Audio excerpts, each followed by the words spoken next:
taking that idea of bending, the topic that the beginners have been waiting for, from the David Gilmour solo to The Wall, the 1979 song on the album by the same name.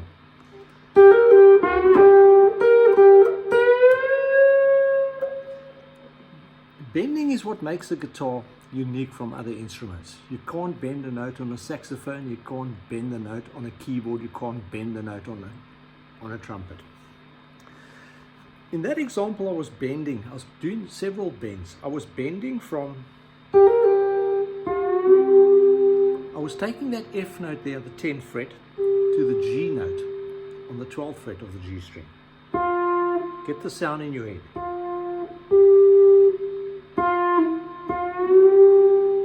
You want to do that over and over until you get that pitch. You know, the string is oscillating and the human ear hears it as a frequency. You want to get it what we call a G note from an F note to a G note. Get that sound in your head.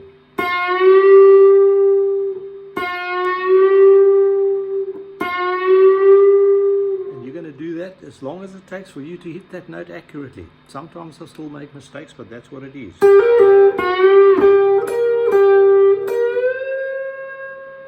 I'm taking that B flat to a C note.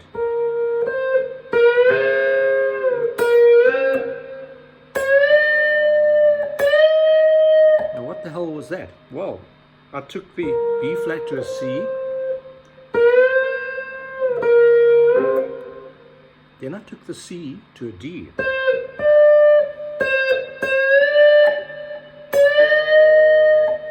Can you hear that? I took it to an E flat. I took it 3 frets higher.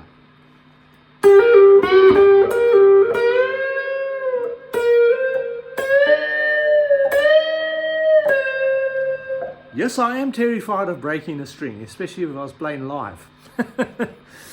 I hope you're digging this. Right, so I'm playing out of C minor pentatonic, even though the actual chord that I'm playing over is D minor. We don't need no education. And then the solo comes in.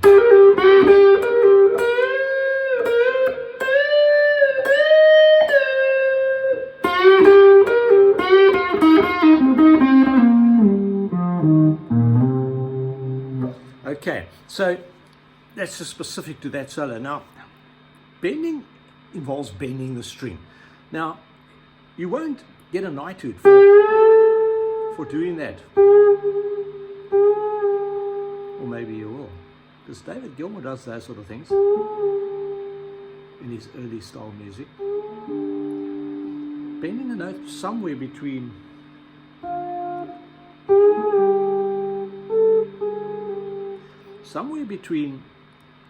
the G note and an A flat or G sharp, whatever you care. If you're going up, you G sharp. If you're coming back, you call it flat.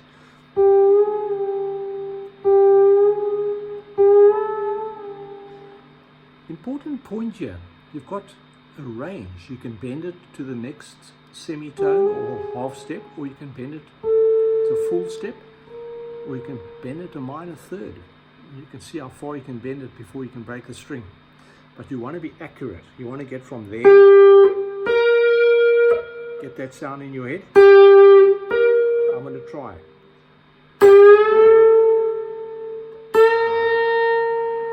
Only got it there. I'm risking a string, but these are well worn in and bent strings.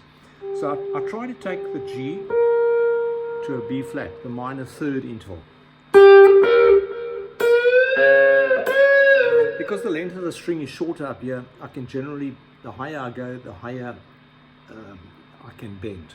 In other words, I can bend a bigger interval, 3, maybe 4 frets, but about at that point I'm going to snap the string, okay? And I'm going to put too much tension on the strength of that string. Now, as I said, you might use your pointer finger for certain little micro bends. You can use your middle finger very effectively.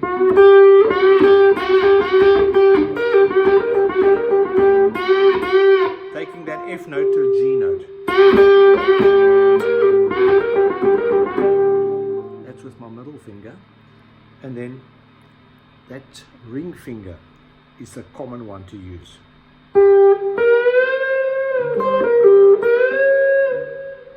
And also for this sort of,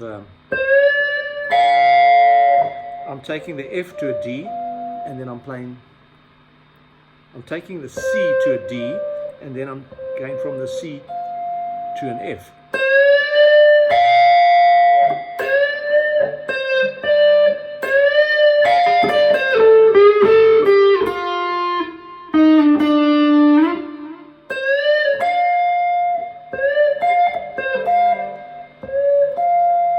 To the F. Technically speaking, it's a major third. It's a minor third interval. D to F, 3 frets away. Okay, that's very common in blues.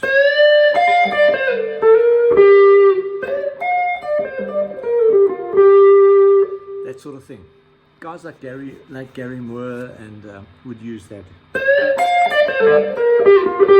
You got the Chuck Berry.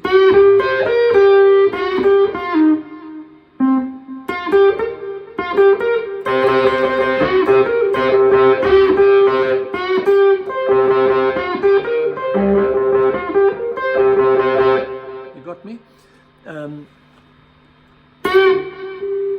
You're generally taking that F to the G, and so on, and that's a little bit about bends. So you want to use the hardware that you've got, which is your forearm. You've got fingers, some are shorter than others, guys and dolls and fingers, but you use what you got, and but you generally put whatever you got behind. It'll give you more strength.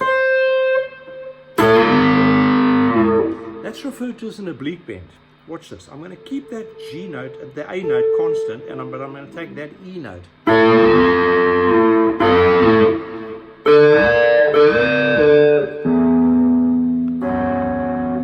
Robin Trower.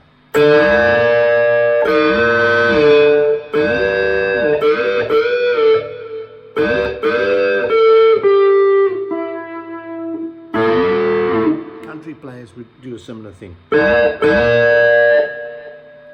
Sounds like a steam engine. I did a jam called Midwest where I made fun of those sort of bends. I'm not a country player. Okay, so bends, yeah, and then of course when you've got a nice romantic song, and I'm playing in B minor, and I pick up that B note there, and I bring it.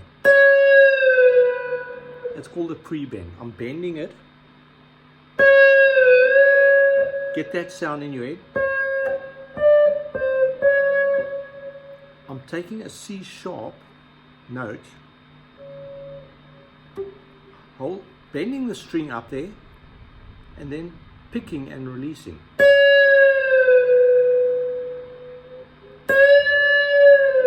And then I can take it up and down.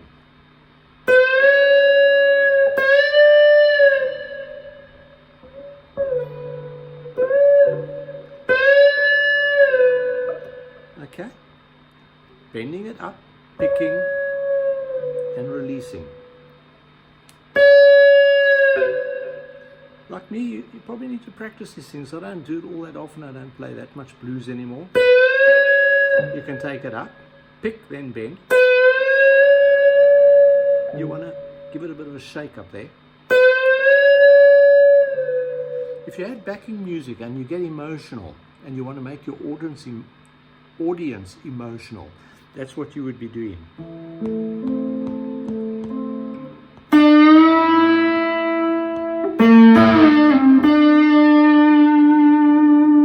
It's called vibrato.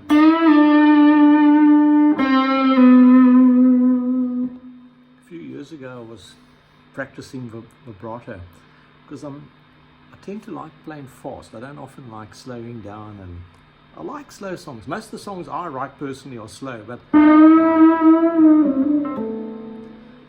after a while, like 50 years, you start getting bored of blues, and many great guitarists, but the blues is great though, don't get me wrong. But if you want to start learning about modes and fusion style of playing and jazzing a little bit, I used to joke when I was young that when I get old one day I'm going to play some jazz. So guess what? I've been doing some research. C sharp minor 13.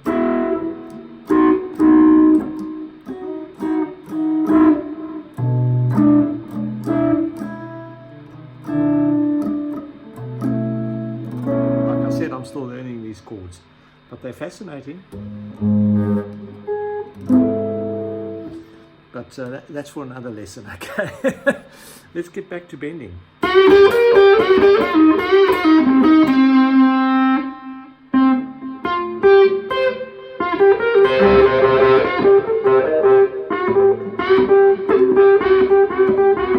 And you see, you can do that rapid pull-off, and that quick little half step, or might not quite be full half step. Or you can go the unison bend. I'm trying to make that F sound like a G.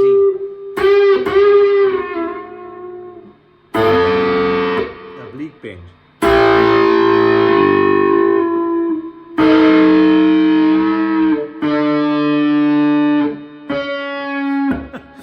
Just play around until you find your bends that you like. But look, once you put some backing music on,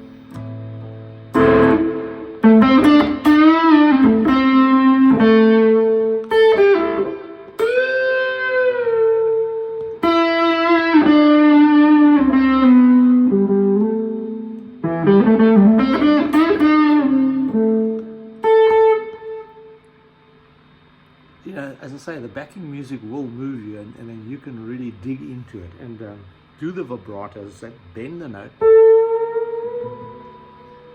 But when you've got a rhythm backing you, you'll instinctively sort of add, hopefully, a little bit of a shake to it. Did I tell you when I was practicing blues a few years ago, my wife walked in the room and said, "Why are you shaking like that?" She thought I had a disease.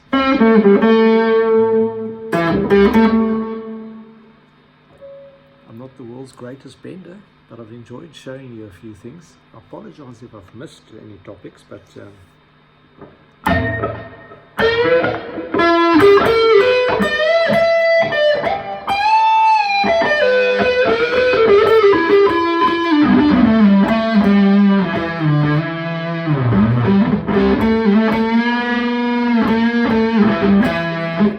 you know, you can pull down and you can push up.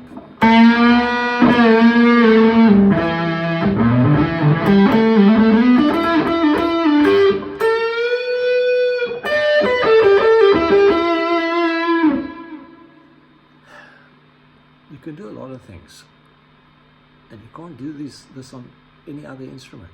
You can't see a drummer doing that, a saxophone player, a trumpet, a keyboardist. They wish they could, but that's where you come in. That's your job. And you